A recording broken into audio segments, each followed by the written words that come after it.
ওই যে একটা প্রেম করছে জীবনে, প্রেমিকা ছেড়ে চলে গেছে, ওর ধারণা যে দুনিয়ার সব আমার চলে গেছে।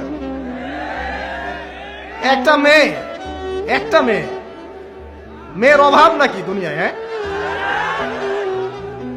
মেয়ের অভাব মনে করেন? শেষ জামানায় একটা ছেলের ঘাড়ের মধ্যে 40টা মেয়ে থাকবে। আরে ভাই, 40টা বউ না, 40টা মেয়ে, মহিলা। মানে আপনার ঘাড়ে থাকবে আপনার স্ত্রী, আপনার কন্যা, আপনার মা, আপনার বোন, আপনার শাশুড়ি, আপনার খালা, সব আপনার ঘাড়ে। শেষ জামানায় মেয়েদের সংখ্যা আস্তে আস্তে বাড়তে থাকবে, ছেলেদের সংখ্যা আস্তে আস্তে কমতে থাকবে। যুদ্ধ বিগ্রহ বেশি হবে, ছেলে মানুষ একটু বেশি মারা যায় না, বাইরে চলাফেরা বেশি করে, অ্যাক্সিডেন্ট আছে, রোড অ্যাক্সিডেন্ট, এই সেই, যুদ্ধ বিগ্রহ। এমনি গড়াইও ছেলেদের কম, আর ছেলেদের জন্মহার কিন্তু মেয়েদের চেয়ে কম।